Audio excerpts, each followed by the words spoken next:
Izpuru, es doctor en Ciencias de Biología, técnico superior en Prevención de Riesgos y coordinador de Medio Ambiente en el Centro de Educación de Egibide, en secundaria y FP. Profesor en los ciclos formativos de grado superior, como ya he mencionado antes, y educador de control ambiental y laboratorio de análisis y control de calidad. También es miembro del equipo coordinador Regional Centers of Expertise Basque Country Navarre, reconocido oficialmente por la Universidad de las Naciones Unidas para facilitar el aprendizaje hacia el desarrollo sostenible y forma parte del programa de acción global de la UNESCO y muchos más logros y éxitos y todas estas aportaciones importantísimas. Él nos viene a presentar una ponencia que tiene como título «Si no es ahora, ¿cuándo? Y si no somos nosotros o nosotras, ¿quién es?». ¿Mesedez, Eduardo? Bueno, egunon, arratsaldeon, hobeto esanda, eskerrik asko, gonbidapenagatik eta eskerrik asko etortzeagatik, ¿no? Bueno, buenas tardes a todos, a todas, y muchas gracias por venir y por la invitación. La verdad es que cuando se nos propuso la posibilidad de hablar sobre el clima en este foro, le dimos muchas vueltas al título. Y este título no es original nuestro. Este título es el lema de un programa de educación ambiental que llevará en Euskadi aproximadamente desde 2008, que es el programa de escuelas sostenibles.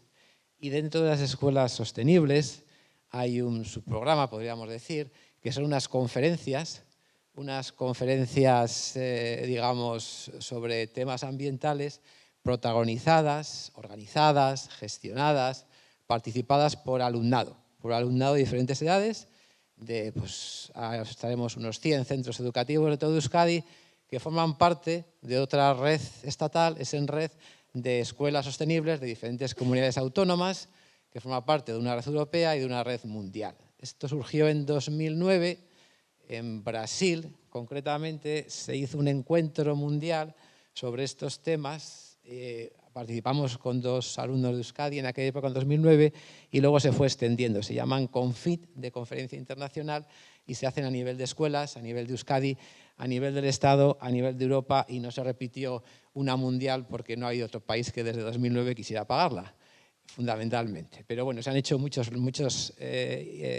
iniciativas en este sentido. Entonces, además creo que enlaza bastante bien con lo que acabamos de escuchar previamente, ¿no? Realmente, si no es ahora, ¿cuándo? Y si no somos nosotras y nosotros, ¿quiénes? ¿Qué quiere decir esto? Bueno, vamos a hablar de la emergencia climática. Bueno, y además en el tema de las palabras no es muy importante. El cambio climático. El cambio climático parece una cosa, bueno, ¿cuándo podíamos pensar que se habló de cambio climático? Bueno, si hablamos del efecto invernadero, es un descubrimiento que tiene más de un siglo, o sea que no es nada nuevo. Y claro, además es un poco como se comentaba antes con el tema de los fenómenos, ¿no?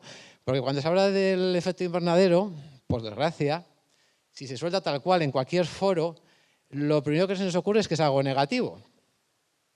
Cuando, si no hay efecto invernadero, no hubiera vida. O sea, el planeta, que tendrá unos 4.000 y pico miles de millones de años, si albergó la vida, si la vida surgió en este planeta y ha podido surgir en otros planetas, es precisamente por el efecto invernadero.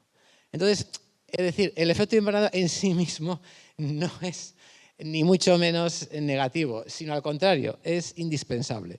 Es un poco como pasa muchas veces en la ciencia química, que a veces las sustancias químicas, el problema no es la propia sustancia, sino la dosis con la que se utiliza. Pues esto se puede explicar muy bien con el efecto invernadero.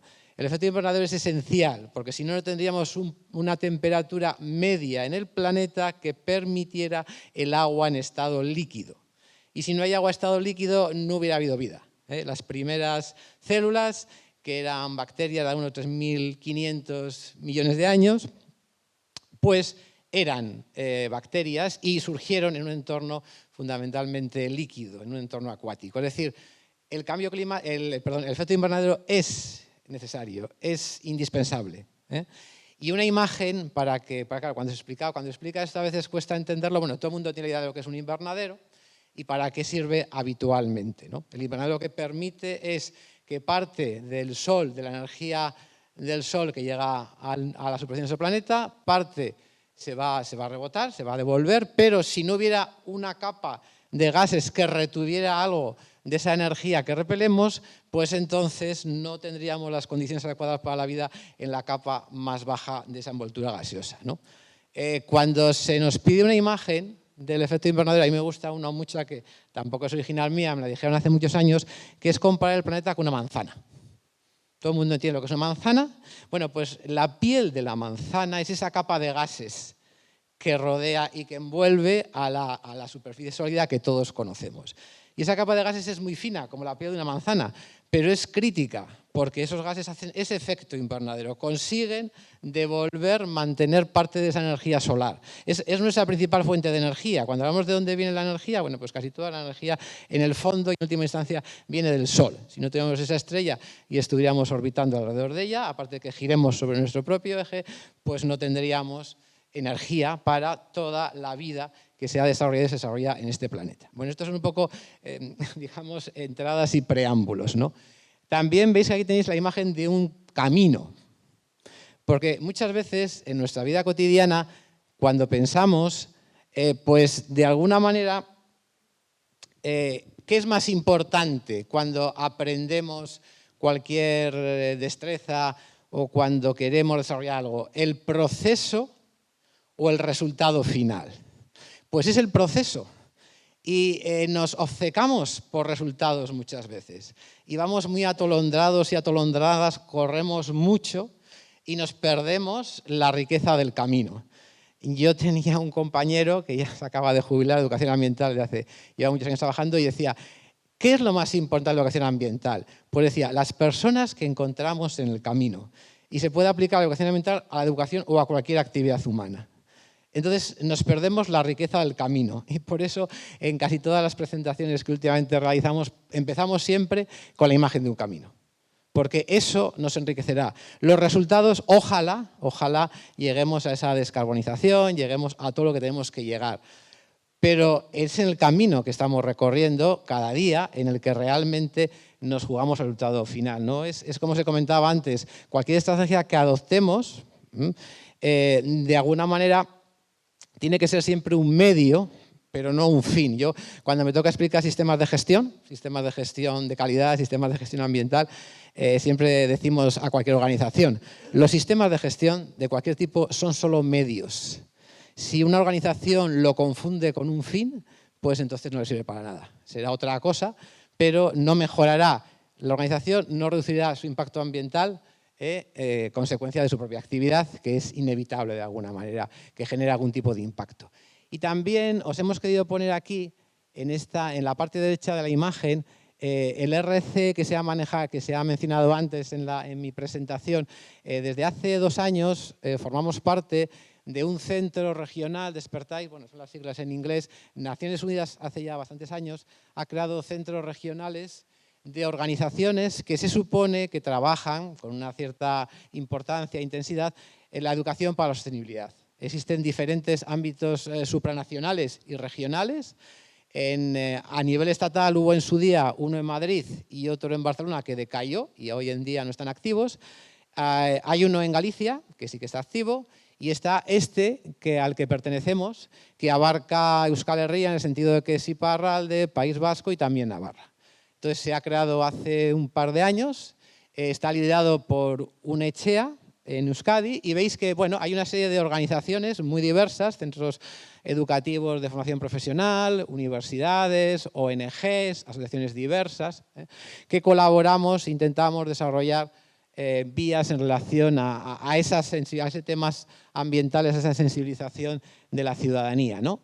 Colaborando y trabajando en red. Y intentamos ir avanzando en esta dinámica.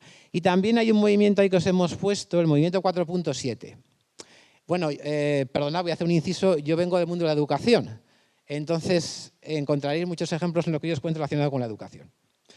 Hay una frase que también se ha dicho hace muchas veces, que la educación es política. Es decir, la educación tiene que ser política. Si la educación la reducimos a las aulas o al mundo de la academia, pues no transformará el mundo. Y la educación debería ser fundamentalmente, bueno, cualquier acto humano al final es un acto político, porque tenemos que ser conscientes de que tenemos que participar en una sociedad y actuar para mejorarla. Entonces, el movimiento 4.7 se ha creado a nivel estatal porque quiere promover la meta 4.7. La meta 4.7 es una meta que está dentro del ODS 4, que es la educación de calidad.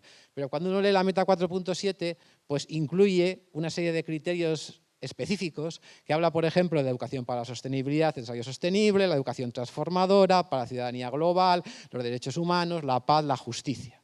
En realidad es un poco la síntesis de lo que pretende ser esa educación tan importante para afrontar esta emergencia climática que estamos hablando. Y también, bueno, situaros un poco que el concepto de emergencia climática es relativamente nuevo. El cambio climático, evidentemente, se ha estudiado de muy atrás. Digamos, si quisiéramos poner un punto inicial, pues se nos ocurre que un poco antes de la Conferencia de la Tierra, en el 92 en Río, se creó en Naciones Unidas un convenio marco frente al cambio climático y se creó un panel de científicos y de científicas que estudiaban, analizaban un poco la situación al respecto. Fijaros que ese panel lleva funcionando desde el 92, o sea que más de 30 años prácticamente, ha hecho muchos informes de evaluación. El 6º informe lo concluyó en marzo del 2023 y publicó un informe de síntesis, bueno, porque sus informes de evaluación se publican cada 4 o 5 años y la propia publicación es secuencial en el tiempo durante 1 o 2 años y siempre terminan con un informe de síntesis y el último se publicó en marzo del 23. Pondremos algunas ideas porque incluye el componente social. Otra cosa muy importante cuando hablamos de emergencia climática o transición ecológica es una transición ecosocial. Es decir, no podemos separar lo social de lo ambiental. Porque, de hecho, hay un ODS que a mí es personalmente, particularmente, son uno de los que más nos gustan, que es la reducción de las desigualdades, y que está en la esencia de todos los demás, porque si vemos las últimas estadísticas, una de las consecuencias de esta emergencia climática es el crecimiento de las desigualdades. No vamos, el famoso ascensor social que se comentaba en la década de los 70 o incluso a finales de los 60, cuando todavía en las sociedades desarrolladas se pensaba que la educación permitía mejorar la situación social de las personas, pues por desgracia, con los movimientos capitalistas neoliberales de los años 80 y todo lo que todavía estamos sufriendo de alguna manera, pues ha desarmado un poco esa posibilidad, ¿no?, de ascenso social, y entonces todavía la emergencia climática lo que hace es acentuar las desigualdades. Entonces, ese movimiento 4.7 que quiere que esa meta 4.7 es muy importante. Y lo que os comentaba del 92, llevamos 30 años con informes y llevamos, respecto, por ejemplo, a los límites planetarios que se ha comentado antes, es verdad que se identificaron a raíz de los estudios que se han mencionado de la Universidad del Centro de Resiliencia, la Universidad de Estocolmo, pero quizás si pudiéramos poner un hito, pues estaría en el primer informe del Club de Roma de los años 70, 72, cuando ya se hablaban de los límites del planeta. Y yo, fijaros, incluso iría más para atrás. A mí hay una publicación que me gusta mucho, que además porque la publicó una mujer en circunstancias muy complicadas, aunque fuera en Estados Unidos en el 62, que era Primavera Silenciosa, Rachel Carson, una bióloga del Departamento de Agricultura estadounidense, que fue la primera persona que denunció en plena Revolución Verde en los años 60, cuando los agroquímicos, las sustancias químicas se extendieron para aumentar la productividad del sector primario, ya denunció un poco las consecuencias que tenían en la salud el abuso de los productos fitosanitarios. Tuvo muchas críticas, primero porque era mujer, y en los años 60 todavía estos temas, si venían de una mujer, no eran muy apreciados en la comunidad científica, y además tuvo la suerte de que incluso ella murió relativamente joven con un cáncer, ¿no? Pero bueno, fue la primera, es un libro que siempre se menciona como en los principios de este movimiento, digamos, ecologista y todo lo que vino después. Y también quisiera poner otra fecha importante en todo esto. En los años 70, 1970 fue el primer Día de la Tierra. El Día de la Tierra nació en la década de los 60, a raíz sobre todo, bueno, de todos los movimientos que hubo a nivel global, pero fundamentalmente en Estados Unidos con una primera preocupación.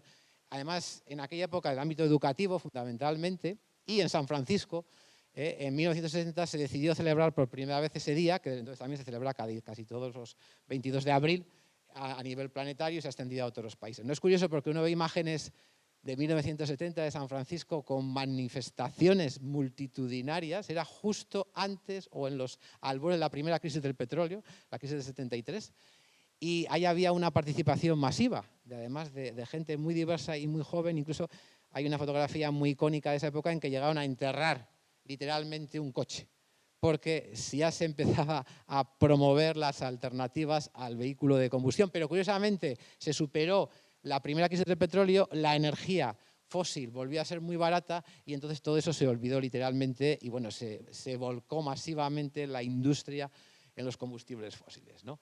Bueno, pues estas son un poco las premisas generales y vamos a ir avanzando. Bueno, si por lo que sea me paso de tiempo, ya seguro que aquí alguien en la organización ya me pegará un tirón de orejas, ¿vale? Entonces, vamos a recordar un poco, bueno, por qué de alguna manera tenemos que actuar ya, necesitamos actuar ya, ¿no? Porque es que hemos dicho que si no es ahora, ¿cuándo, no? Bueno, pues evidentemente porque estamos superando los límites planetarios que habéis comentado antes. Esto es una imagen simplificada de algunos que ya se han superado. Y simplemente, también otra aclaración, esta presentación tiene muchos enlaces a vídeos o a otras páginas o artículos. No vamos a entrar en ellos porque entonces lo haríamos muy extensa, pero como quedará a disposición de quien quiera tenerla después, pues evidentemente podéis abrirla y profundizar.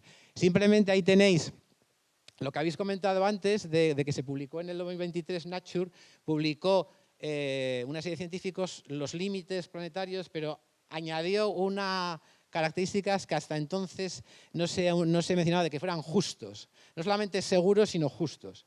Esa publicación del año pasado pues, tuvo mucha trascendencia. También luego hay otra publicación prácticamente el mismo año de Science.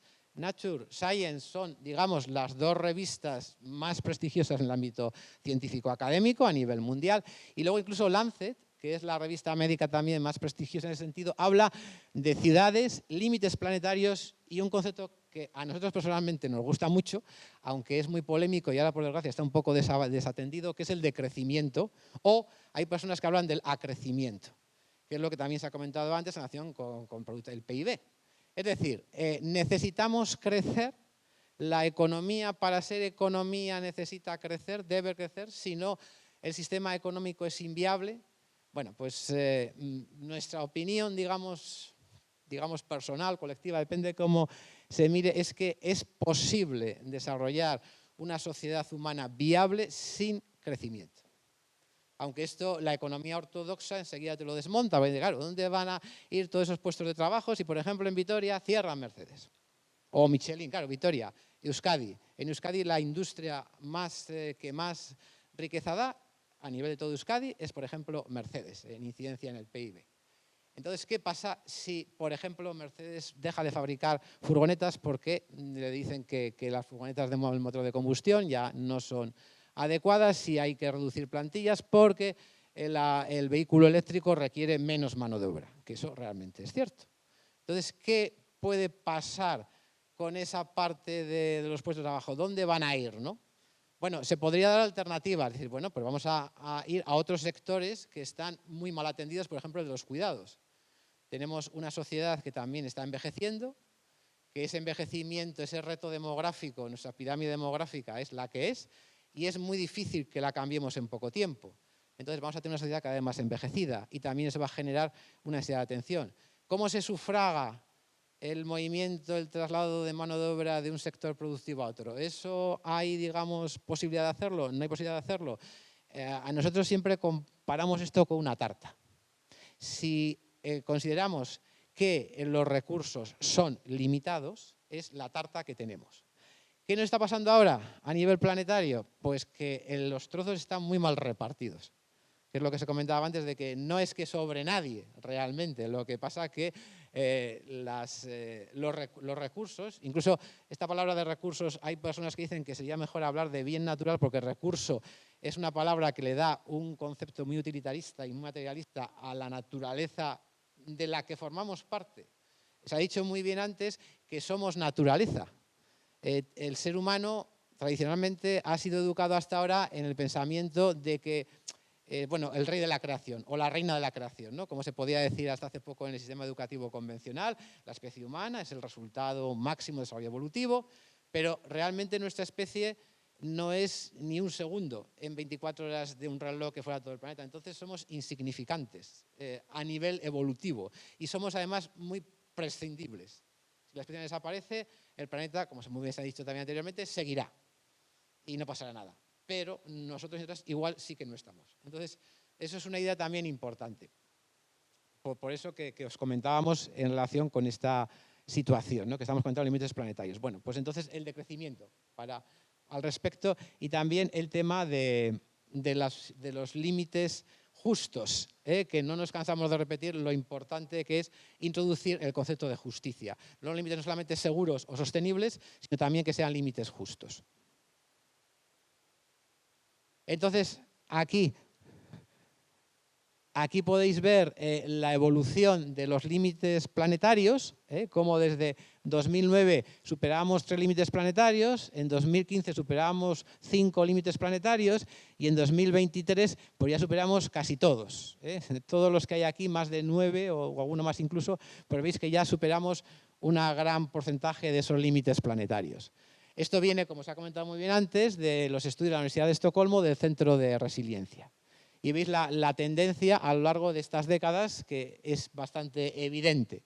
Una razón de por qué tenemos que actuar ya. Y otra razón es, a raíz de la pandemia, se puso también de manifiesto un principio muy interesante que es un planeta, one planet, one health, un planeta, una salud. Es una filosofía que tuvo que venir una pandemia para que nos diéramos cuenta. Seguramente ya nos hemos olvidado de la pandemia y nos hemos olvidado también de esa propuesta de que nuestra salud, otra vez, si somos naturaleza, nuestra salud depende de la salud ambiental, la salud animal, la salud humana, es toda una única salud, porque el planeta es único y no tenemos, como bien se ha dicho antes también, planeta B, no tenemos otra alternativa y por lo tanto tenemos que ser conscientes de esta realidad. La hemos olvidado. Yo me acuerdo mucho, bueno, mi hijo es enfermero y yo me acuerdo mucho de cuando salíamos en la pandemia a aplaudir. Pues bueno, se nos ha olvidado lo que hacíamos porque hemos vuelto a hacer lo que hacíamos antes, igual incluso peor. No, tampoco quiero ser muy pesimista, pero una noticia de hoy o de antes de ayer era que habían subido las previsiones de crecimiento a nivel estatal porque el turismo se había desbocado. Porque desde que hemos vuelto de la pandemia ya vamos a cualquier sitio, en cualquier momento, pero es una especie de escapismo, sino como pollos o gallinas sin cabeza, ¿no? Andamos un poco despistados y despistadas. Entonces, bueno, esa es la evidencia que tenemos detrás de esos límites planetarios que se van superando década a década, ¿no? Y esto es otra idea también muy interesante. Hay un día a lo largo del año en que se dice cuándo el planeta ha superado su capacidad, digamos, de recursos y ya no consume más de un planeta. Entonces, fijaros la evolución que tenemos. A ver si consigo... Sí, ¿veis la evolución? Es curioso. En 1971... Uy, perdón, que me he ido para atrás. En 1971, esta superación se conseguía en diciembre de ese año, bastante bien. Pero veis la evolución de 1971 hasta 2023 por término medio, esto es un valor medio planetario, ahora ya cuando llega agosto ya se nos ha acabado la reserva del año. Y esto no es lo más triste, porque si vamos a este otro dibujo que aquí te pone cuando cada país supera ese límite planetario. Y fijaros lo que os comentaba antes de la injusticia de las desigualdades, porque, si vamos a Qatar, es uno de los primeros países que lo supera en febrero, pero en cambio Ecuador lo supera en noviembre. ¿Dónde estamos nosotros? Pues estamos por mayo, creo recordar, por aquí está España, estamos cerca de Italia, de Japón, de Israel, mucho antes Estados Unidos, mucho antes los Emiratos Árabes Unidos, mucho antes Luxemburgo, que nadie se acuerda, pero es uno de los primeros que lo supera. Luego tenemos Canadá, Dinamarca, Bélgica, Holanda, la República de Corea, Australia. Pero fijaros que, por ejemplo, en este lado tenemos países como Colombia, Guatemala, Jamaica, Irak, Indonesia. O sea, fijaros la injusticia de la desigualdad, que de alguna manera no somos conscientes, pero es importante visualizarlo en este tipo de imágenes porque así nos damos cuenta de lo tremendamente y radicalmente desde el punto de vista social de esta injusticia, ¿no? más allá de lo puramente físico, químico, biológico o ambiental o ecológico. Y esto es la teoría del donus. Esta es una teoría económica muy interesante, ahí tenéis el enlace correspondiente, ya os digo que veréis bastantes enlaces al respecto, que viene a decir que la economía se puede interpretar o la sociedad como un donus. Tenemos una base, digamos, de condiciones sociales que tenemos que cuidar para sobrevivir como sociedad. Un suelo, este sería el suelo de nuestro planeta, de alguna manera, ¿no? El agua, la comida, la salud, la energía, la vivienda, la igualdad de género, la igualdad social, la participación política, la paz, la justicia, la educación. Tenemos que mantener un suelo adecuado. Y luego tenemos un techo, y el techo tiene más que ver con los problemas ambientales más habituales, cuando hablamos de ello, la pérdida de biodiversidad, el deterioro de la capa de ozono, el cambio climático, acidificación, contaminación química. Entonces, el espacio ideal es estar aquí, entre el techo y el suelo. Pues se llama la economía del donus, de alguna manera. Y es muy importante porque aquí la línea de la escasez, es decir, tenemos que mantener unos mínimos de vivienda, de salud, de comida, de agua, de energía, de educación. Y tenemos que no sobrecargar, no pasarnos en esos impactos ambientales que generamos aquí en el techo. Y nuestra área de seguridad, el espacio de confort, fijaros, espacio justo y seguro, es el que tenemos en medio. Y una economía regenerativa y distributiva. Es la que puede mantener, es decir, no es una economía neocapitalista, ultraliberal, o nihilista, o como queráis llamarla, es una economía como regenerativa y distributiva. Otra vez la distribución para reducir desigualdades aparece. Y en cuanto a las R's que se comentaban antes también, pues aquí tenéis varias R's. Las R's más conocidas es la del reciclaje. Bueno, otro error semántico con el reciclaje. Yo me hace mucha gracia Ecoembes, y perdonad que me meta con Ecoembes porque le tengo mucho paquete. Bueno, aquí como estamos tan pocos no va a pasar nada. Entonces... Pues yo lo digo porque, claro, sus anuncios son maravillosos. Yo sé que tienen mucho dinero y hacen últimamente unas campañas que parecen una película. Bueno, a mí me gusta mucho el cine, totalmente, muy bien hecha. Y hablan de reciclar, pero es que nosotros lo que hacemos como mucho es separar selectivamente y si llegamos a hacerlo bien. O sea, en todo caso, quien composta en su casa, en una pequeña maceta, pues hace algo ya que sí sería reciclaje. Pero todo lo demás es separación selectiva. Y lo llevamos a unos contenedores que luego se llevan a unos gestores intermedios y luego a unos gestores finales. O sea que como mucho separamos selectivamente, pero nos dicen que reciclamos cuando realmente separamos selectivamente. Es lo máximo que podemos hacer. Por eso, como se ha dicho también anteriormente muy bien, el reciclaje no es ni de lejos la mejor opción. Por eso veis que aquí se habla de reutilizar, de reparar, es decir, lo que se ha dicho antes, ¿no? La ropa, los electrodomésticos, los aparatos eléctricos y electrónicos, darles una segunda, una tercera, una cuarta, una quinta vía, la que se nos ocurra, porque nos pueden servir. Uno de los ejemplos más sangrantes contrario a esto es cómo nos convencen las grandes compañías de telecomunicaciones de que cambiemos de móvil cada 6 meses simplemente porque le ponen una aplicación nueva que total no nos va a cambiar la vida para nada. Pero les hacemos caso y cogemos un nuevo móvil, con lo que generamos un residuo.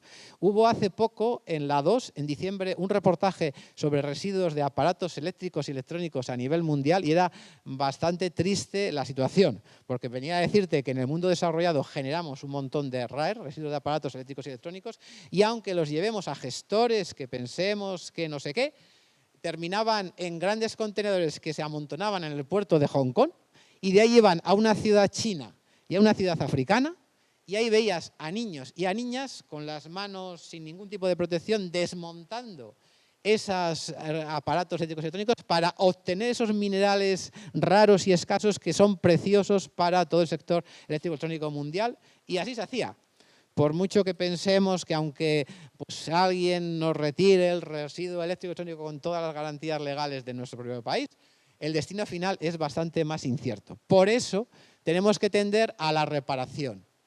A la reducción. Y aquí hay una R muy interesante, bueno, hay muchas R's hoy en día en estos temas, que habla de rechazar lo que no necesitas, que tiene mucho que ver con lo que has comentado antes del consumo, de evitar el consumismo. Es decir, no tenemos que vivir para consumir, sino consumir para vivir. Y se nos olvida y nos vamos a lo primero que he dicho y no a lo segundo. O sea, el consumo sigue siendo otro medio más, pero no debe ser un fin.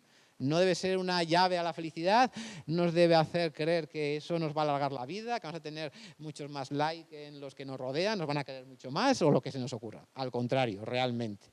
Bueno, pues ahí tenéis una serie de Rs, muy interesantes. La reflexiona, fijaros que la primera R, por eso os puse en su día esta imagen, a mí la que más me gusta, reflexiona. Reflexiona sobre lo que entender como consumidor, la reflexión. Es decir, hacer esa especie de lista antes de ir a ningún sitio a comprar nada, a consumir nada, o incluso pensar si realmente lo necesito, ¿no? Bueno. Y aquí tenéis esta imagen también, esta imagen de la fotografía de aquí. Esta es la primera fotografía que se sacó desde el espacio. Y curiosamente a mí me gusta mucho porque sale el continente africano, cosa rara, porque muchas veces imágenes sale el continente europeo o el norteamericano. Pues no, aquí sale el continente africano. Dicen que es la imagen más repetida de la historia de la humanidad de que sacó en el primer vuelo tripulado a la Luna. Y cuando hablamos de África, yo siempre traigo al recuerdo de África dos importantes contribuciones de África. Primero, que todos descendemos, por lo menos biológicamente hablando, de una Eva africana. Y se nos olvida, porque el origen de la humanidad está en África. Solamente por eso es un continente que deberíamos cuidar bastante más, porque de alguna manera somos todos hijos e hijas de esa primera mujer africana, de esa Eva africana de alguna manera.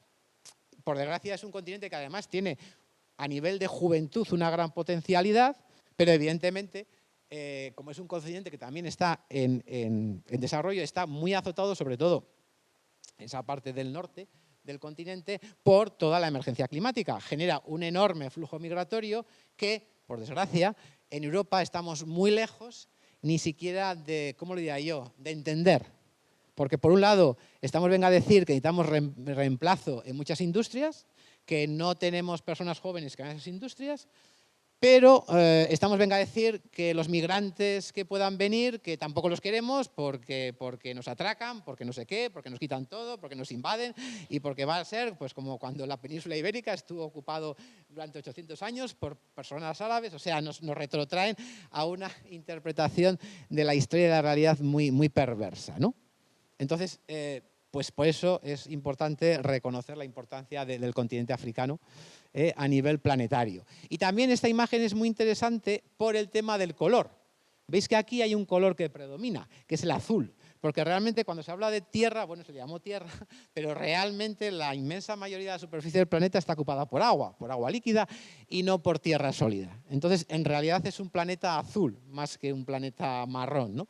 Y por eso también aquí se aprecia muy bien esa circunstancia con lo que se ha comentado antes de la importancia del agua, que es quizá nuestro primer alimento, el más básico. Nosotros dependemos de ¿qué? De tres cosas. De aire, que ya se ha comentado aquí en otra sesión, de agua, que también se ha comentado, y de suelo fértil, porque nos da los alimentos. Si no tenemos aire limpio, si no tenemos agua limpia, además agua precisamente dulce, si puede ser, porque es que la más aceptable para nuestro consumo. Y si no tenemos suelo fértil para que nos produzca los alimentos, no somos capaces de sobrevivir como especie. Podemos tener la mejor tecnología del mundo, pero sin esos tres elementos es muy difícil que como especie sobrevivamos. El planeta, ya hemos comentado, seguirá, pero nuestra situación será bastante más comprometida. Y también es interesante esta imagen. Normalmente cuando se hablaba antes de desarrollo sostenible, un concepto que se introdujo a nivel europeo y a nivel mundial en los años 80, se hablaba de como tres esferas, de la teoría de conjuntos que nos explicaban en matemáticas hace muchos años, y se unían las tres esferas y en la intersección de las tres esferas estaba la sostenibilidad. La económica, se hablaba, la ambiental y la social. Pero eran como tres esferas poco relacionadas. Pero el modelo actual de sostenibilidad es este de aquí, que veis que es una única esfera, que además lo llaman biosfera, es decir, el conjunto de todos los seres vivos del planeta. Y todo lo demás que nos inventemos, salud, cuidados, economía, cultura, derechos, sociedad, están dentro. No son esferas que intersectan, que se tocan, son esferas que están dentro de esta única esfera grande que la tenemos aquí, y que sin esta todo lo demás desaparece. Es una imagen bastante más clara de la situación actual y del modelo real que tenemos. Y bueno, aquí tendréis un montón de enlaces, desde canciones sobre este tema, desde estudios de la NASA al respecto, el concepto de ecología integral, el lema de este año del Día Mundial del Medio Ambiente, que es que somos la generación de la restauración, ya noticias concretas para ir de lo global a lo local, como en La Rioja Alavesa este verano van a tener que restringir la disponibilidad de agua, pero curiosamente, ¿por qué? Porque si no, no tendrían agua para la industria vinícola. O sea, el problema que van a tener ahora en La Rioja Alavesa por la falta, por la sequía que han tenido estos años, fundamentalmente no es tanto para el consumo, que también, pero es que la propia industria del vino requiere agua. De hecho, hace poco una empresa de cava muy famosa catalana decía que tenía que prescindir seguramente igual de puestos de trabajo porque iba a producir menos litros de cava porque no tenía el agua suficiente para producirlo, aunque incluso pudiera tener la cosecha adecuada, ¿no? Bueno, y luego tenéis también aquí, este de aquí, vaya, es el enlace a lo que yo os comentaba antes, que es el informe de síntesis publicado en octubre del 2023 por el IPCC, por el Panel Intergubernamental del Cambio Climático. Bueno, y lo que insistíamos, esto ya son frases sacadas literalmente de ese informe. Ya veis que el informe último no solamente habla de datos físicos, químicos, biológicos, climáticos, sino también de datos económicos, sociales y políticos, ¿no? Y una de las conclusiones que arroja es esta, que las personas menos responsables de la crisis climática son las más afectadas. Entre la mitad de la población vive en contextos muy vulnerables. La mortalidad es 15 veces mayor por inundaciones, sequías, tormentas en regiones altamente vulnerables. Y solamente el 10% de los hogares más ricos producen el 45% de las emisiones. O sea, ahí veis la injusticia de esta realidad, de esta emergencia climática, ¿no? Bueno, y ya si vamos a lugares más cercanos, en Euskadi, pues bueno, tenéis un poco las previsiones que puede haber en el calentamiento climático global, cada vez más intenso de origen humano, a nivel de la costa, a nivel de Vizcaya, a nivel de Guipúzcoa, a nivel del propio sur de Álava. Tenemos aquí imágenes también de cómo a nivel de Álava, de alguna manera, veis que aquí van a ir disminuyendo la disponibilidad de agua por la cuestión de lluvias, la sequía va a ir avanzando. Tenéis, bueno, una serie de vídeos muy interesantes, algunos sobre ganadería ecológica aquí también en Álava, hecho por algunos alumnos nuestros. Bueno, tendréis muchas referencias que ya miraréis con más tranquilidad. Y esto ya son imágenes también sacadas del propio informe de que cómo los impactos y los riesgos se van agravando. Lo que dice Riggs, los riesgos están creciendo incluso más allá de lo previsto. Todo esto, o sea, se está intensificando este proceso, según nos dice el Panel Intergubernamental del Cambio Climático. Aquí tenéis una predicción para Álava, cómo la temperatura media, veis que va a ir subiendo, eso es de alguna manera de aquí a las décadas futuras, también ejemplos del 2023. Antes se comentaba que el Gobierno vasco, cuando saque su informe, el 2022 habrá sido un año extremadamente importante en las emisiones, pero el 2023 ha sido hasta ahora el año de los más secos y de los que más ha tenido el aumento de la temperatura media. Y si lo asociamos con las emisiones crecientes, pues ya veis que es una mezcla bastante... Bueno, en Vitoria, el año pasado, en las fiestas de la Blanca, se alcanzó un día de ellos, una jornada de casi 40 grados, y de hecho hubo que suspender algunas actividades porque, bueno, en Vitoria-Gasteiz 40 grados no es una temperatura habitual, ni siquiera en verano, evidentemente. Bueno, aquí también tenéis ejemplos, esta es la figura que también os hemos comentado antes, y aquí veis un poco las predicciones, esto era la situación, fijaros, en 2023 de la Agencia Estatal de Meteorología, veis extremadamente cálido, medianamente cálido, cálido, neutro, frío, muy frío, extremadamente frío. Fijaros que lo que ha predominado en el 23 es incluso aquí, lo que ha predominado es la media de extremadamente cálido. Fijaros, en cuanto a las precipitaciones, pues veis que tenemos, cuando se hablaba de las dos Españas antes, yo cuando estudiaba Machado y ese tipo que nos hablaba de las dos Españas, ahora vamos a poder hablar también de esa realidad, pero por el agua. Fijaros, aquí se ve muy bien la zona seca, que cada vez veis que se mantiene, y la zona algo más húmeda, pero que también está teniendo cada vez más zonas secas. O sea, el agua va a ser, bueno, de hecho, saltando a otra realidad, cuando Israel hasta ahora trazaba sus fronteras frente a Palestina y demás, siempre lo hacía de tal manera que el pozo de agua cayera de su lado.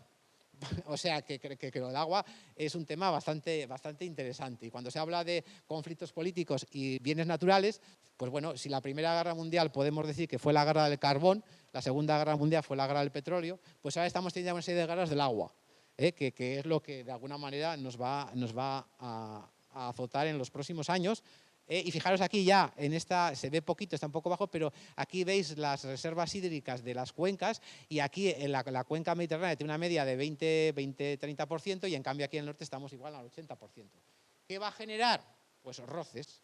Ya se está viendo que algunas comunidades autónomas empiezan a reclamar que donde hay tanta agua por arriba, pues que baje para abajo. Y eso habrá que gestionarlo porque claro, el agua, también pensad que es que el agua, cuando alguien piensa, no es que este agua es mía, eso es una tontería, porque el agua es circular, o sea, es un ejemplo típico de circularidad, o sea, no es de nadie, circula por los ríos, va a los mares, se evapora y vuelve otra vez, pero no es que porque esté en un territorio, porque realmente está como de prestado transitando y circulando continuamente, es de todos y de todas, ¿no? De alguna manera, ¿eh? De hecho, es uno de los eslóganes de Anvisa aquí, el agua de todas, ¿no? De todas las personas. Entonces, otro concepto importante con toda esta emergencia climática es el estrés hídrico, es decir, la capacidad que tenemos de generar recursos hídricos en un lugar concreto. Fijaros, esta predicción para 2050, lo que está en negro son las zonas del mundo donde va a haber más estrés hídrico. Y fijaros que la península ibérica va a ser una de las zonas, que está aquí en negrita, será un poco pequeño, el norte de África, toda la parte de Oriente Próximo, la India, Sudáfrica. Es decir, que la predicción es que sea una zona extremadamente, el riesgo de estrés hídrico sea extremadamente alto. Aquí veis otro mapa, también Vitoria-Gasteiz está aquí, no sé muy bien, pero está justo ahí. Fijaros, toda esta zona tan roja significa el riesgo también que hay de estrés hídrico y eso viene asociado con el riesgo de desertificación. De hecho, a nivel estatal, el principal problema ambiental del Estado de España es la desertización. Y entonces nosotros nos puede parecer que estamos un poco lejos, pero Álava es un territorio histórico en transición. O sea, el norte evidentemente bastante más húmedo, pero el sur, o sea, tenemos todos los climas. Por eso Álava también tiene tanta biodiversidad y hay que protegerla y cuidarla porque es una de las zonas estatales europeas de más biodiversidad, pero porque tiene muchos climas distintos. Pero claro, en la parte sur vamos a estar más afectada por este riesgo de desertización porque es un clima ya más mediterráneo o de transición al Mediterráneo. Vale, seguimos. Esto vuelve a ser del informe que os he comentado de 2023, del informe de síntesis del IPCC, y veis un poco, en 2019, un poco la ubicación de las emisiones. Bueno, ¿qué deberíamos hacer en función de esos límites? Fijaros que cuando se decía en el Acuerdo de París, que se firmó en 2015, de que no había que superar un incremento medio en el planeta del 1,5%, eso ya tenemos ya un aumento que se ha alcanzado del 1%, pero es que incluso en algunos lugares ya están en el 1,5% y más. A nivel, por ejemplo, estatal, en algunas zonas ya estamos, incluso aquí en Euskadi hemos aumentado ya más de esa media del 1,5% y no estamos a finales del siglo, sino que todavía queda mucho antes de llegar a 2100. De ahí la urgencia que decíamos en el título, ¿no? Si no es ahora, ¿cuándo? Y si no somos nosotros y nosotros, ¿quiénes? Porque ya no es que lo podamos dejar para las generaciones futuras, es que es nuestra propia generación. Nosotros mismos somos ya parte de la solución. Hemos sido lo que hemos creado el problema, pero es que ya no tenemos el margen. Cuando nos dijeron en 1992, en el primer informe del IPCC, lo que había que hacer, y no hemos hecho nada en más de 30 años, hemos comentado, como si también antes, hemos igual puesto parches, hemos mirado para atrás. Hay una propuesta del Papa Francisco que lo dice muy bien, que ya habla del paradigma tecnocrático. El paradigma tecnocrático viene a decir que nos han vendido la idea de que la tecnología nos solucionará este problema. Las renovables que vengan, que serán no sé qué, los sistemas más inteligentes, la inteligencia artificial, la industria 4.0, la digitalización. Pero eso es mentira. La tecnología por sí misma no puede afrontar. Y si no, fijaros qué pasó con la pandemia. La pandemia es verdad que se resolvió en parte con una vacuna, pero antes tuvimos que quedarnos encerrados durante un cierto tiempo en nuestras casas para dar tiempo a desarrollar la vacuna. O sea, quiero decir, hay situaciones tan drásticas de emergencia que no se puede esperar que una tecnología sea la panacea. Tiene que haber un cambio, que se ha comentado antes también, de valores en cuanto al consumo, en cuanto a la movilidad, en cuanto a la energía, en cuanto a la justicia, que hagan posible un sistema alternativo. Pero si esperamos que una tecnología sustituya, pasó con el petróleo, que vino después del carbón, y el carbón vino pues, después de otras tecnologías no fósiles, luego vino la energía nuclear, que hubo que desecharla, luego el gas, que hay que desecharla, estamos en las renovables, pero tiene que haber algo más para que cambiemos. Bueno, entonces ahí veis los límites, 1,5 o 2 grados de temperatura, de incremento medio de la temperatura. Y esto es muy importante, necesitamos un cambio transformador. Y aquí vais a ver a partir de ahora muchas fotografías reales y muchas veces, como os comentaba antes, ya que soy docente, de alumnos y de alumnas de aquí y de allí, de muchos sitios. Porque esto es un poco también, cuando se habla de estos temas, recomiendan utilizar las 3 E's, que son la E de la emergencia, la E de la emoción y la E de la esperanza. Cuando hablamos de emergencia significa que no podemos dormirnos. Cuando hablamos de la emoción significa que tenemos que transmitir con convicción, que no tenemos que dar una clase magistral, que no tenemos que abrumar con muchos datos, que no tenemos que ser muy abstractos, sino que tenemos que conseguir emocionar, porque si emocionamos a una persona en esta dirección, es probable que cambie su modo y sus hábitos. Si no, intelectualmente lo puede entender o, como se decía antes, puede decir, bueno, que sí, a mí me preocupa el oso polar, pues qué bien, que no se muera, que no se extinga, pero bueno, más allá, yo cuando me vaya por ahí, pues usaré agua como vamos a tutiplé, porque yo, como estoy fuera de mi casa y yo he pagado estas vacaciones, pues aquí me ducho no 5 minutos, sino media hora, porque estoy aquí y como lo que quiera y me da igual y no sé cómo deciros, y tiro todo lo que se me ocurre, ¿no? Pues eso es importante, ¿eh? Y luego la E de la esperanza, porque si somos catastrofistas, si somos apocalípticos, evidentemente generamos el efecto contrario. Como se decía antes, pues esto es tan grave, pues yo qué voy a hacer, sálvese quien pueda, quemamos todas las naves, yo a disfrutar, que son 2 días, como decía antes, encima un día llueve en Vitoria y Gasteiz, pues nada, me quedo con otro día y hago lo que, porque total, ¿para qué? Entonces, por eso, esas 3 E's que os comentaba antes. Y todos los ejemplos que vais a tener aquí, tenéis organizaciones como Friday for Future, Teacher for Future, a nivel estatal, a nivel internacional, la red que os comentaba de escuelas sostenibles a nivel estatal. Son enlaces en los que podéis entrar y veis muchos ejemplos positivos. Porque podemos cambiar, porque hay muchas personas, hay un movimiento también muy interesante de periodismo que se llama periodismo constructivo, que dice, bueno, ya está bien de noticias negativas, hay que informar de lo negativo, pero no solo de lo negativo, porque parece que entonces solo ocurre lo negativo. Y también hay muchas, pues como este evento de hoy, aunque estemos muy en familia, es algo positivo y tendría que tener una gran repercusión. ¿De acuerdo? Eso es muy importante. Y aunque sea, no sé, a la pareja, al hijo o a la hija, al amigo, aunque sean 2 o 3, tenemos siempre que insistir. Porque aunque nos parezca que no, eso también se ve mucho en educación. Tú cuando trabajas en educación y ya llevas unos ciertos años en este sector, te das cuenta que es igual, aunque te parezca que al público que tienes enfrente les importa 3 pepinos y como si es una maceta no te van a escuchar, a la larga siempre siembra, son semillas, y las semillas, desde el punto de vista un poco biológico, muchas terminan germinando, la mayoría de ellas con un mínimo cuidado, ¿no? Entonces es un poco esta filosofía también en todo lo que vamos a ver a partir de ahora, ¿no? Que ya son ejemplos más en positivo, de cosas que realmente podemos hacer. La teoría científica tampoco hemos querido extendernos mucho en el ámbito científico porque tenéis los enlaces, podéis consultarlos y al final es lo que es. Se puede, como os he dicho antes, se puede aceptar, se puede ignorar. Hay una frase que hemos visto antes, que la voy a poner porque me la he pasado rápidamente, pero es una frase que me gusta a mí mucho recordar y enseguida voy para adelante. Esta que tenéis ahí arriba, ¿quién creéis que la dijo? No es mía tampoco, pues está entrecomillada. A ver si a alguien se le ocurre quién pudo decir eso de que por más que se pretenda negar, esconder, disimular, relativizar los signos de cambio climático, están ahí cada vez más patentes. Además no es muy antigua, tendrá 1 o 2 años. No, es muy reciente, tendrá 2 o 3 años. Y además es de una persona que no se nos ocurriría que lo hubiera dicho. Viste de blanco. Papa Francisco, en uno de sus documentos, está entresacado de ahí. No sé si es en la Laudato Si o en la exhortación Laudato Deum, no sé si en una de las 2 que ha publicado. Está literal, no la he cambiado. O sea que realmente, fijaros cómo desde puntos de vista, y no es que yo quiera hacer aquí un proselitismo por una confesión, pero desde puntos de vista muy alejados, en principio, del ámbito académico, se concluye lo mismo. O sea, ya no es una cuestión que tenga que estar solo en el ámbito puramente científico, no, más, digamos, técnico de alguna manera. Bueno, pues vuelvo otra vez a lo que nos queda para no ser muy pesado. Y entonces aquí tenéis, bueno, gestos. La Comisión Europea sacó ya a finales de la del 2000 y pico, 2017-18, 52 gestos por el cambio climático. Nosotros hemos hecho también alguna pequeña aportación, pero ahí tenéis el enlace a las publicaciones y son cosas muy sencillas, como os decía antes. El otro día nos decían en la radio, di un ejemplo, pues un compañero me dijo, comprar a granel. Una cosa sencilla, comprar a granel, porque comprar a granel evitas muchos envases superfluos. Decíamos, pues siempre que puedas ir a algún sitio, pues primero andando si puedes, si no en bicicleta y luego en último término transporte público.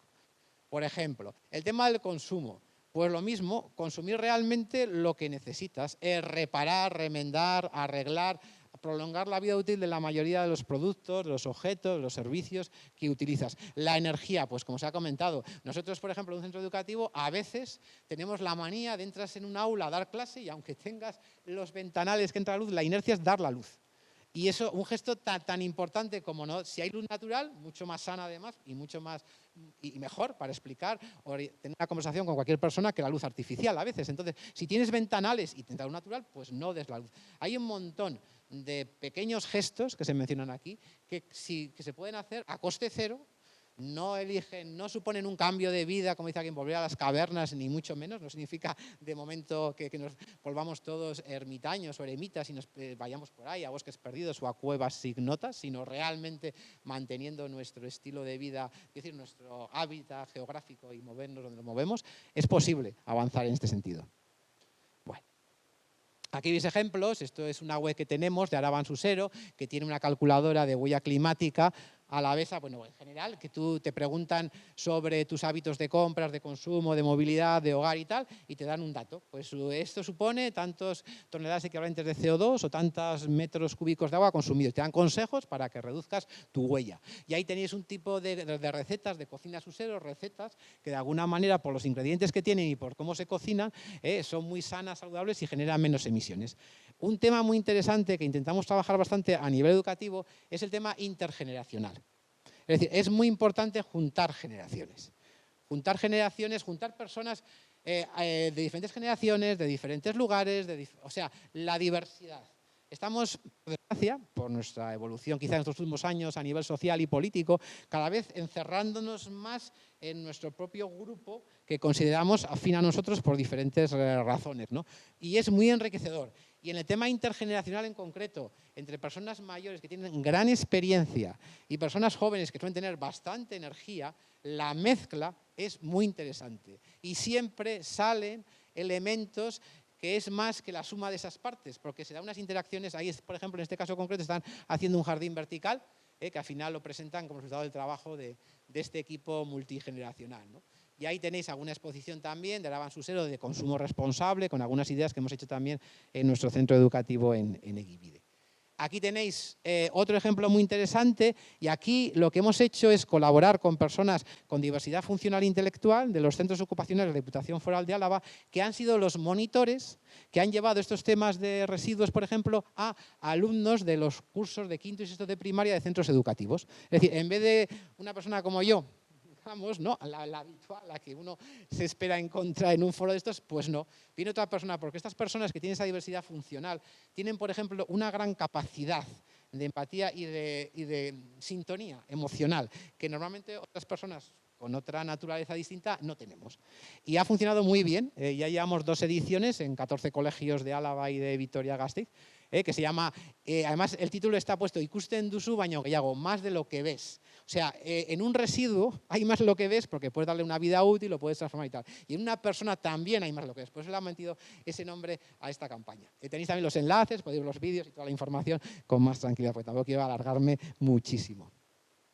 Esto es muy importante, un debate que ha habido hasta hace poco, que tenemos que abandonar los combustibles fósiles porque fijaros, eso es un dato muy reciente, las 25 principales compañías mundiales de petróleo ganaron entre el 85 y el 2018 30 billones de dólares y aunque tuvieron que pagar 20 billones por daños, todavía tenían 10 billones de beneficio. Es decir, la industria de los combustibles fósiles sigue siendo todavía un gigante enorme con un peso económico muy importante. En Euskadi, por desgracia, pues hemos visto los rifirrafes, por ejemplo, no voy a mencionar compañías, pero entre algunas que se han tirado los tejos porque si haces greenwashing o no, o porque si tu energía realmente no es limpia, porque es un biocombustible que no es un biocombustible o tal. O sea, todavía tenemos ahí ese debate. De hecho, la ley que se aprobó en Euskadi el 8 de febrero, antes de que se disolvieran las Cortes, es una ley de transición energética y cambio climático, y no la han llamado de transición ecológica. Ni siquiera han puesto el cambio climático delante, porque el sector energético en Euskadi todavía tiene mucho peso y se han cuidado mucho de no cerrarse las puertas en ese sentido. Pues veis que ahí el tema este semántico, la colocación de los términos y tal, tiene también muchas connotaciones. Aquí tenéis también un artículo.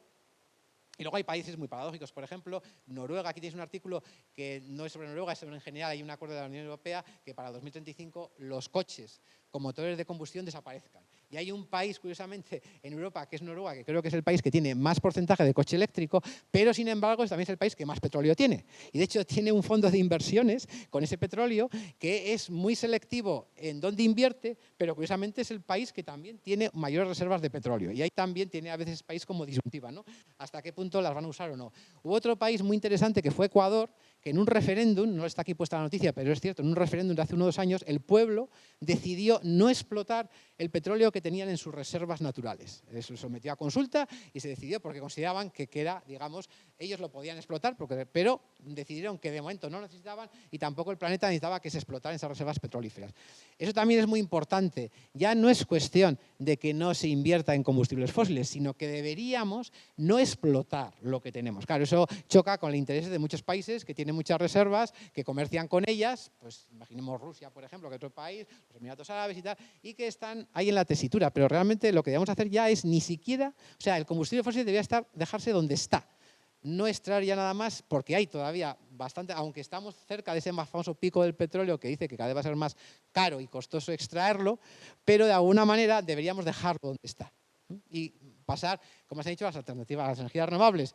Pero también cuidado con las energías renovables, porque ¿qué pasa? Que las empresas que hasta ahora explotaban combustibles fósiles han visto, lógicamente, el negocio en las renovables y están intentando sustituirlo masivamente. Y surge el conflicto, que se ha comentado muy bien aquí en Álava, que tenemos ahora ese debate, porque hay una empresa grande, que es Solaria, que quiere poner, no sé si cientos de miles de paneles en huertos solares, pero esa energía renovable que se va a generar ahí va a ir a Ciérvana, a Vizcaya, al puerto de Vizcaya, porque se quiere utilizar para alimentar el corredor del hidrógeno, es decir, para generar hidrógeno como combustible para barcos, camiones de alto tonelaje y tal. ¿Hasta qué punto es necesario generar renovables en un lugar para exportarlo a otro lugar? A nivel estatal, la comunidad autónoma que más renovables tiene es Aragón. Pero los aragoneses muchos están hasta las narices, y las aragonesas, porque esa energía luego no va para otras comunidades autónomas. Ellos son como la granja energética para terceras personas. Tampoco eso es, cuando se hablaba aquí de consumo local y de temporada, no solamente de los alimentos, sino también de casi cualquier producto, por ejemplo la energía, es verdad que necesitamos renovables, es inevitable si queremos descarbonizarnos, pero hay un refrán que dice renovables sí, pero no así. Tenemos que reflexionar para no caer en una perversión y volver, bueno, sustituir el carbón y el petróleo y el gas por las renovables y ala, yo lleno todo, empiezo a colocar huertos solares en zonas de tierra de cultivo fértiles que hemos dicho antes que son el fruto, el lugar para nuestra alimentación, para producir los alimentos que necesitamos consumir. Y no voy a hipotecar todo eso con una instalación definitiva, porque claro, cuando se coloca una placa de estos huertos solares no es la plaquita, es una estructura de hormigón previa que al final eso no se va a desmantelar con tanta facilidad si se quiere revertir. Entonces, hay que reflexionar, que decíamos la R de reflexionar, y pensar en el bien común. Pero claro, eso choca con muchos intereses, los nuestros propios primero y luego los de todos los demás, seguramente de las personas. Pero es muy importante esa filosofía. Aquí veis más propuestas también del informe que os comentaba de 2023, cómo realmente, fijaros, reducir la demanda. Eso de la demanda y la oferta se usa mucho en energía y en agua. ¿Qué significa reducir la demanda? O sea, que consumamos menos. Porque, por ejemplo, con el agua, hasta hace poco se decían, es que, bueno, lo que hizo Franco, ¿no? Construir un montón de pantanos. Porque, bueno, yo simplifico un poco y, no, bueno, como aquí tampoco público es una pena, porque podría haber alguien así que entrara en el debate y esto tendría un poco más de chicha, pero estamos pocos. Bueno, claro, ¿qué en esta época? Construir muchos pantanos, eso significaba generar oferta. Como no había agua, pues yo voy a hacer pantanos y así suministro.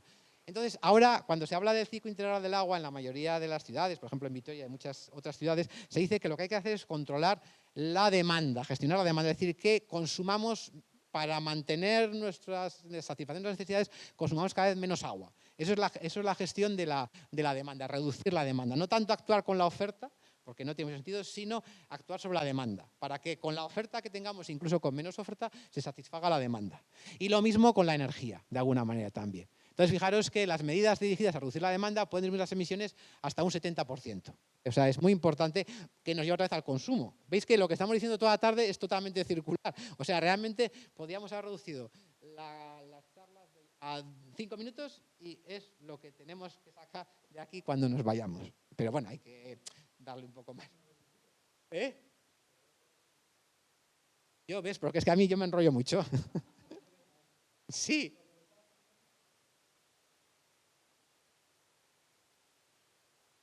Bueno, bueno, igual es un defecto. ¿Qué pesa? Este es un free que se ha colado aquí. La próxima vez que nos lo traigan. Bueno, ya termino enseguida, de verdad, y dejamos. Bueno, aquí tenéis, fijaros, este es otro esquema, pues está en inglés del propio informe, pero bueno, hay versiones también en castellano, que dice el montón de oportunidades para ampliar la acción climática. Es de Scaling Up, o sea, para ampliar, o sea, podemos hacer un montón de cosas. Es decir, tenemos que salir de aquí con la idea, acordaros, la emergencia, la emoción y la esperanza. Es decir, y trasladarlo y contarlo a todo el mundo, que esto no está acabado, que no vamos aquí a emborracharnos y a tirar la casa por la ventana porque ya no tenemos mundo. No, al contrario. Ahora todavía tenemos la capacidad de mejorar.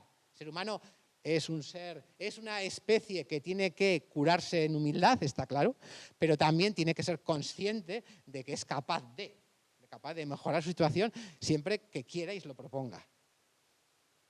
Bueno, estas fotos que tenéis aquí es de cuando hicimos este año, el 22 de mayo es el Día Mundial de la Biodiversidad y fuimos a limpiar con nuestro alumnado el río Zapardiel. El río Zapardiel está aquí cerca en Vitoria de Gardelegui y bueno, cuando vas allá te das cuenta, como está cerca del vertedero, pues hay mucha porquería. Bueno, y sacaron 8 contenedores con varias toneladas en una mañana que estuvieron limpiando allí 100 alumnos de la ESO el día 22 de mayo. Y esto es también de ese mismo informe ya que casi termina con esta reflexión, que también es un poco filosófica. Fijaros, si ponemos 2020 como el eje, veis que todas las generaciones, claro, las generaciones que nacieron en el 50, pues ahora en el 20 ya tienen 70 años y les queda menos margen, pero las que nacieron en el 80, las que nacieron en el 20, pero es un poco para que veamos que todas las generaciones, que os comentaba antes, estamos implicadas. Por eso dice aquí, la medida en que las generaciones actuales y futuras vivan un mundo más cálido y diferente dependerá de las decisiones que se tomen ahora y a corto plazo. Veis que el azul significa siempre que la temperatura está bastante bien y conforme vamos subiendo en tonalidades rojas, pues vamos acercando un poco, y aquí tenemos, esto es como un cruce de caminos. ¿Qué opción vamos a coger? ¿Las 3 de arriba? ¿Las de abajo? Pues en función de la opción que elijamos en 2020 o en esta década, si queréis, el futuro será muy distinto en 2060 o en 2100. O sea, no tenemos que pensar ya, como decía, las generaciones futuras. O sea, es una decisión actual. Una persona que hoy en día esté viva, da igual la edad que tenga, tiene, en el buen sentido, capacidad y responsabilidad frente a esta emergencia.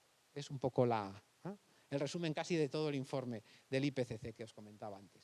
Y pasamos a algunas herramientas. Estos son los ODS. Bueno, esto como los ODS. Fijaros que en la última campaña política de las elecciones europeas, si os fijasteis, hubo algunos partidos políticos, no voy a decir de qué opción, que los pusieron casi como el demonio, que esto era una agenda oculta de las grandes corporaciones, se nos quería manipular, que esto es... Los ODS, ¿qué son en general o por qué se crearon? Los ODS se crearon en Naciones Unidas en 2015. Casi 200 países, mejor o peor, se pusieron de acuerdo en decir, bueno, de aquí, de 2015 a 2030, tenemos que intentar mejorar la situación del planeta en una serie de temas. Y encontraron 17 áreas de mejora. Y son los 17 objetivos, que son también de sentido común, porque el primero que pone de fin de la pobreza, pues evidentemente... O sea, no son objetivos nuevos. De hecho, hubo otros, que por desgracia salieron bastante mal, que son los objetivos del milenio, que se aprobaron en el 2000, en Naciones Unidas, hasta 2015. Y no eran tantos, eran menos, eran los primeros sobre todo, no todos los demás, pero iban en esa línea. Los primeros, vamos a ver un poco agrupados para que se entiendan, quizá en la siguiente... bueno, y aquí tenéis la versión actual, sobre todo en Euskadi, que es uno más. Se ha puesto el 18. Me tengo ya que... Bueno, voy muy rápido. El 18 que es más propio, aunque bueno, en otros lugares también está, habla de la cultura, de proteger la diversidad lingüística y cultural. Con la cultura, cuando se aprobaron solo 17, hubo un debate que decían, ¿la cultura la sacamos fuera o la mantenemos en todos? Porque la cultura está en todos. Entonces, las Naciones Unidas decidió no hacer uno específico sobre cultura. Determinados gobiernos, por ejemplo, aquí la Universidad del País Vasco también ha apostado por el 18, la Diputación Foral de Álava, algunos gobiernos han añadido el 18, por darle una relevancia al asunto. Bueno, y aquí simplemente os los agrupamos en los que serían los ODS de planeta, los de persona, que son los primeros, la pobreza, el hambre, la salud, la igualdad de género, el agua y la educación. Luego están los económicos, las energías, el crecimiento económico, las infraestructuras y la industria, reducción de desigualdades y las ciudades sostenibles y demás. Y luego estarían los ambientales, los más clásicos, la acción por el clima, el consumo responsable, el agua. Bueno, esta está tachada aquí porque como se hizo en Álava decían que no había vía submarina, pero eso yo me acuerdo que cuando estuve hace poco en Iparralde, tú ibas a mirar los suelos y te ponían las alcantarillas. El mar empieza aquí. O sea, que el mar empieza en nuestras alcantarillas, luego pues, también tendríamos que tener en cuenta la vida submarina. Y luego tenéis las alianzas, el último, que sin él en realidad todo lo anterior es imposible, y paz y justicia, que es el 16. Y ya voy a ir muy rápido, casi a ver si... Esto es también como el Centro de Resiliencia de Estocolmo interpreta. Esta es la imagen que a mí más me gusta de los ODS, porque veis que vuelve a decir que la base es la biosfera. Y todo lo demás tiene que encajar dentro. Si no cuidamos esos de abajo, difícilmente, y fijaos que por ejemplo ahí está el agua, el tema de los ecosistemas, la acción por el clima y demás. Otra cuestión muy interesante con los objetivos estos conocidos. Hay otros objetivos menos conocidos, pero que son tan importantes, que son los interiores. Y fijaros que son 5 dimensiones: ser, pensar, relacionarse, colaborar y actuar, y una serie de cualidades. Brújula interior, integridad, autoconciencia, presencia, pensamiento crítico, humildad, muy importante y se nos olvida, empatía y compasión, también importante la compasión, creatividad, valentía, optimismo. Se conoce mucho menos, estos vienen también de un movimiento europeo, de Suecia fundamentalmente, de varios años, y es como la cara interna de la agenda esta que todo el mundo conoce externa. Si yo cultivo esto, fijaros, paso del ser, pensar, relacionarse, colaborar y actuar. Bueno. Entonces, aquí os hablo de unos conceptos relacionados con todo esto de ámbito educativo en sentido amplio, que es la ecología integral. Tenéis una referencia ahí para ampliarla también. Tiene mucho que ver lo de integral en su conjunto, digamos, en un enfoque holístico. La educación ecosocial, que os comenté, la dimensión ecosocial también tan importante. Aquí lo mismo lo explica con mucho detalle. Y esto también, tenéis aquí la versión en euskera, aquí en castellano, viene de qué tendría que hacer una persona, aunque no sea educador, una persona en general, que tendría que cultivar el ser con otros y con otras, el saber y el saber hacer. Y aquí ya son ejemplos, que los voy a pasar un poco por encima porque estaría fuera de tiempo seguramente. Pues nada, yo lo paso y lo vais viendo, son muchas fotografías y como tenéis la presentación y al final va a salir mi correo electrónico, pues me lo mandáis. Y disculpadme, sí, no voy a entrarme porque bueno, veis que son ejemplos, fotos, me gustan mucho las fotos, reales, de personas, esto es en Filipinas, pero también es aquí, esto es en el río, la parte de Ibayal y Aster Costa, esto es con gente de Colombia que vino con el tema del agua a colaborar con nosotros, los chicos de las escuelas sostenibles, el Día de la Tierra que os comentaba antes, 22 de abril, muchos ejemplos, muchas personas. Esto es prácticamente el 17, las alianzas que son inevitables y el final. Y el final, simplemente dejadme por favor un segundo que quiero explicar la última fotografía y ya termino de verdad. Esta fotografía, viene ahí muy bien dicho, se tomó a 6.000 millones de kilómetros de la Tierra. ¿Y dónde estamos nosotros? Pues, a ver, con el puntero os enseño. Somos este punto. ¿Veis? Hay un punto un poco más pálido, muy pequeñito. Eso, fijaros, todo el planeta, lo insignificante que somos. Nos tiene que hacer pensar eso, que somos muy importantes, pero muy insignificantes. Se puede parecer muy paradójico, muy raro terminar así, pero es muy interesante. Eskerrik asko, eta barkatu luzapenagatik.